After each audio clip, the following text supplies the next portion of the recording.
Uno, due, tres, cuatro, four. How you say five in Iranian? Pine. No, voila, voila. Four for the American, pine for the Iranian. And these are all for Master. Listen. So I went to eat in a Thai restaurant. Huh? I went with a hotel bus, no? A small bus. So because it's a festival going on, huh? So I was trying to discuss. I stepped out of the bus already. There's a minivan, no? I was trying to discuss with the driver because he asked me if you should come back to get me or not. In the hotel, they have this service. And of course, you give generous tip to the driver. It's not included, but you give. They all love to drive me around. Whoever drive that day, they love, always volunteer. Me too. No. So he was asking what time he should come back to get me. Because that day is too busy. Taxi will not able to go in there. No? He has special hotel car and the design, so he could go into some crowded or special area. The street is very small there. So I said, I don't really know, maybe 2 hours or something, I finished eating. And we were talking a little bit, and the rich man, he sit next to the table, next to that street where I was talking. And he keep banging on the plastic sheet. It's summer. It's not quite summer, but they put an extra room outside with the plastic sheet because it's not allowed to build, yeah? But inside is a building, a restaurant, real, but outside a corridor, they put plastic to cover. And they keep knocking on it because the car keep engine on, I think he just want to say, get lost. Okay, so I told him, oh, never mind, I get the taxi. I go back by taxi, don't worry. So I let the driver go home. I don't want to talk further, no? He tried to give me phone number and whom to call in case he's not there. He call whom, whatever, and then they come and get me, yeah? So I gave him tip and let him go back to the hotel. And when I come in, of course, I order my food and eat and all that. And then they start talking across the table to me, And he invited me to the yacht, that's how I said. His girlfriend told me. They sit together, I don't know why he had to talk through the girlfriend. Maybe it is a man courtesy, man stuff. Otherwise, you might have trouble. Maybe discuss first with the girlfriend whether or not I'm entitled to go on the yacht. So she say, he invites you to the yacht. I say, oh, really? He has a restaurant?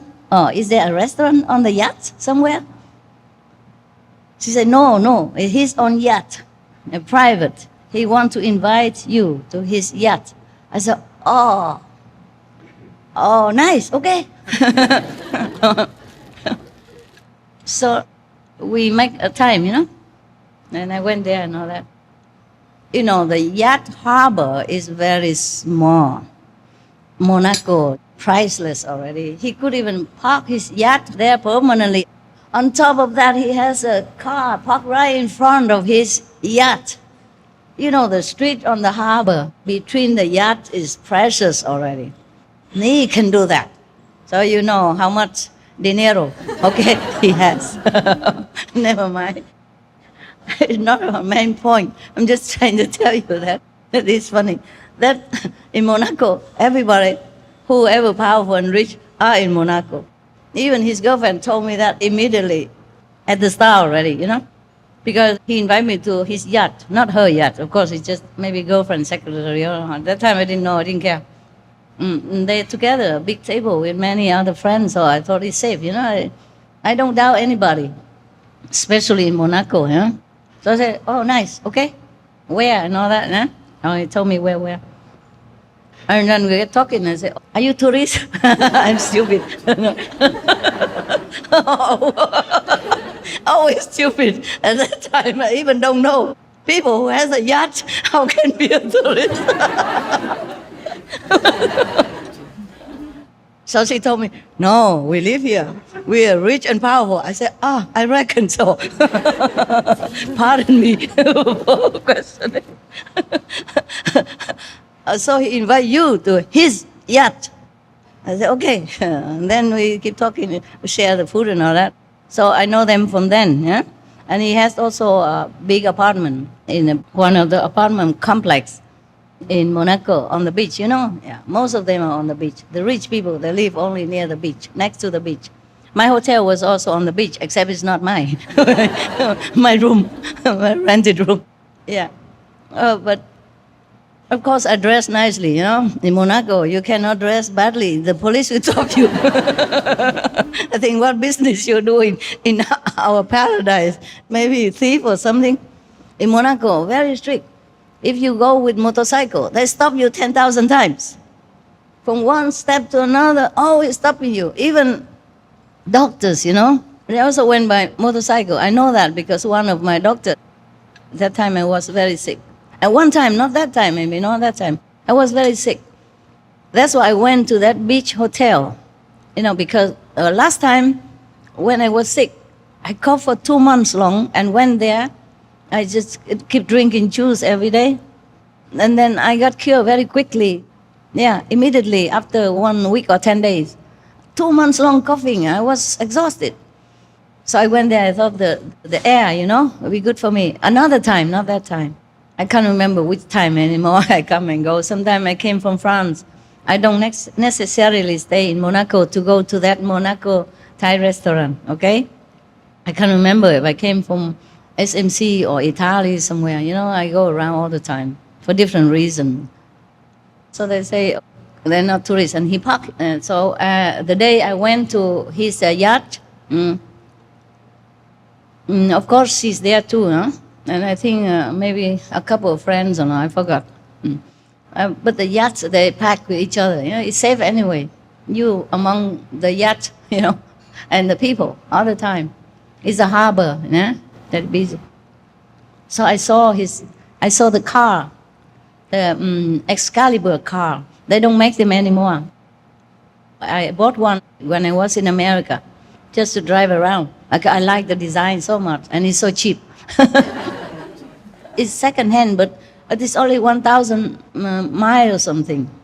Because the owner was an old man. He didn't drive too much. Not even 1,000 miles. Some hundred miles. So it's very cheap, So I bought it and drove it, but it's very bumpy. It's like riding a horse, Oh, my God. It looked beautiful. It's like Corvette, It's like sport car. It's not very comfortable. So even the porch and all that, they're not comfortable because the seats are so low, I didn't own any porch, but I was driven in one acquaintance or friend porch, and oh my God, it hurt your bum so much.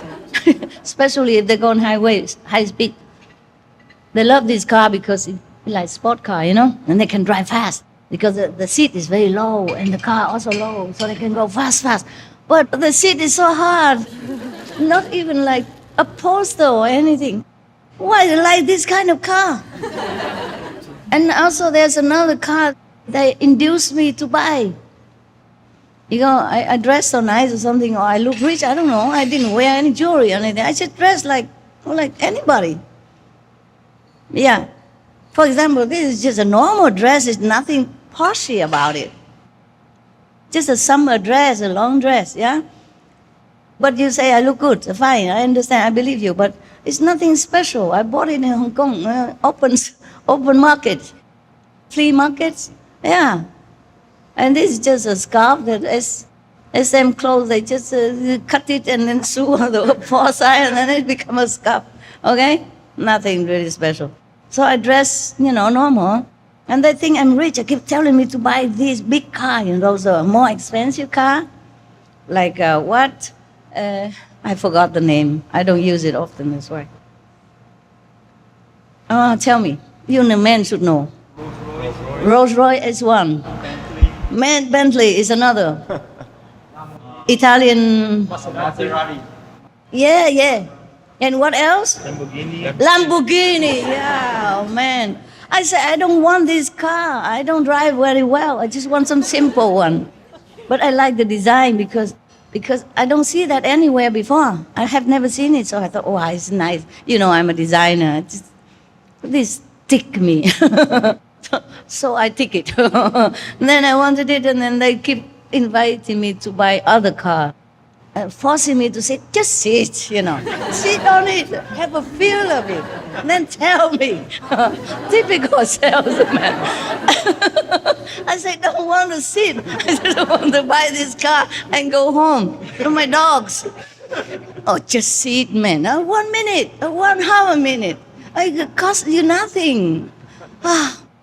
Keep saying, so I have to sit one car. And then they move to me to another car to sit. And Lamborghini, whatever. Oh, this is so low. And I'm already very short. I sit in the car, I see nothing.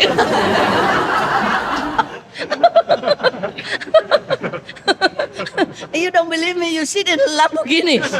You will have a feel of it. I say, I feel nothing. I see nothing. How am I going to even drive this thing? Okay. Oh, and they say, you have a cushion. I say, oh, no. I say, no, it's okay. Please, don't make trouble for yourself. I don't fancy this car, okay? Very difficult to move myself from immobile car, you know. They just sit me there and close the door and just stand outside and keep talking to me with half open window. I could not even escape. I'm telling you, these salesmen, they are really special. And okay, so I bought that second-hand Excalibur. Yeah, they are collection. I didn't know much about collection or not collection, nothing. I know zero about car. I just like that car. And it's cheap, available, quick. So I bought it. Anyway, afterward, I feel like, oh, driving this car is more difficult than buying it. And then it stopped right in the middle of highway the first time I drove home. Oh my God, it was a scare. You know, lucky there's no car at that time.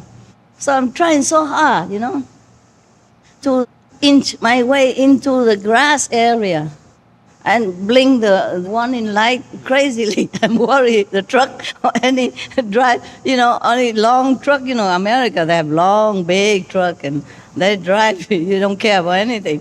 They have light everywhere. You should see them, but they don't see you. You know, they blink light all over the body of the car, you know that? Yes. Or the tails and the head and along the both sides. So people have to see them. But I wonder if they even see any people. You know, they're so big and so tall and so massive, you know. Oh, I was so scared. I was all alone. I don't have any boy and anything, muscle around to help me and nothing. Or to wave the flag saying stop. Or passing, you know, pay attention to the kaput car. The reason I don't know because there's a clock to measure the fuel, you know. And it say full. But I didn't have it. Maybe only a quarter or something. I drove into the highway and then it just stopped right in the middle of it. Oh, man. Okay, I'm still here, so you know it was okay. But for me, it was really a scare, especially for, you know, best tough world driver like myself. Oh, terrible. I already new car, you know, lousy driver, and stop in the highway. Imagine if it's you. No, don't have to. You know it. But that's another time of scare of my life because in Slovenia, I drove also the stick shift first time ever in my life with a 2-second instruction from the rent guy because he's busy. He has to go home. His daughter's birthday. Cannot talk anymore. Pay and take it or not. It's the only car available. And all the disciples from all the directions come in toward me already. At that time, I cannot go with anybody. I has to be alone. So I'd run, you know, with the car. I want to run, but the car doesn't really want to run too much. I tried so hard, and then finally the car started. And everybody comes shouting, Master, we have car here for you. Come with us. That's the thing I didn't want. Everyone shouting. And I run so fast as I can out of that circle of disciples with big luggage and, big hair, boo-boo, and all kind of people. All right, I ran out. Oh, and then kaboom, kachak, kaboom, kabam. It stopped 100,000 times on the highway. Anytime. I put my foot on the wrong pedal, or had to stop because of, I don't know, whatever, red light or green light. Then it stopped altogether. And I had to try very hard to figure out how to start it again. Oh my God. And it did start. And I did go to a hotel, the nearest possible I saw. I said, that's it, no more. and I called the man standing in front of me, please, come, drive my car. Please, quickly. He said, you drive in here. I said, no, you drive. I was outside of the driveway, shouting on top of my lungs, you come out here, drive my car. He was helpless. He didn't know what's going on. Why he has to go out on the driveway? He's a doorman, he should stay there. Open door only, expecting tips. That's all his job is. Why he has to go out and drive my car? Why I'm there already? The driver seat and I have to shout on him, tell him to go out. Say, please come out. And then I keep waving like a lunatic, and he finally capisce, or he curious to come out and have a look. What's wrong with this lady? So he came out and I said, please, I am exhausted.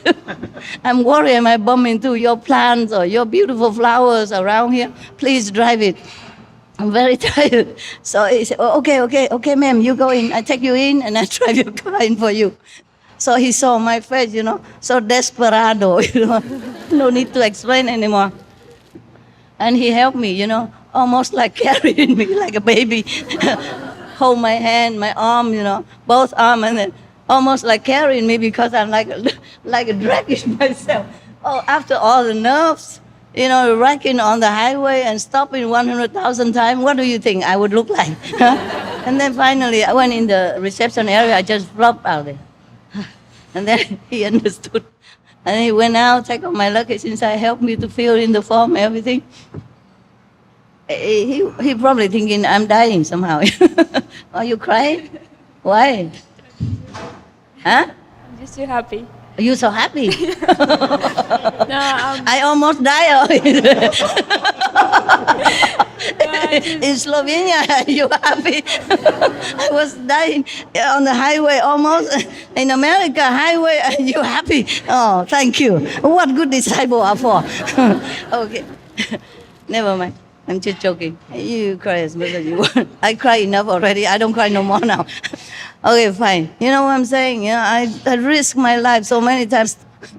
I went alone all the way in European tour, all alone, carrying luggage and heavy on the steps and everything, alone. I could have taken a lot of people, or even people on the road, meeting in the airport and all that. I cannot. I just don't want to see anyone. But lucky, everything okay. I put on this flashing light, emergency light. Yeah? No, exists. Emergency light. All the way. Huh? Hazard light. Hazard light, blinking both sides. And a front light, back light, whatever light I can turn on, I turn on. Everybody passing me. And hello? I said, yeah, hello. Please, sorry. I keep saying sorry all the time to all the cars that pass me. Sorry. And then they all laughing and smiling or very sympathetically or something, I don't know. I had no chance to even look closer, I just said sorry, and then I run, with the car. And that was, why I talk about that. Oh, okay, Excalibur. Yeah, so that's the first time or second time I risked myself on the unknown car, The Excalibur, okay, I bought it. So it's in America. I sold it already anyway.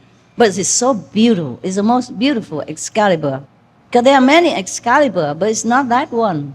That one is like a light cream outside, and inside a darker cream seat. Everything is just so perfect, very light, not showy, but extremely making a statement. I love it so much.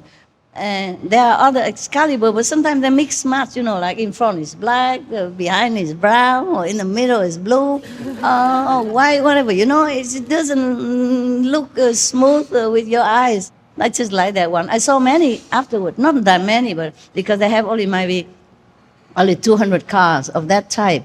And then they did not make any more for any reason. I did not research. My car is about the 30th car.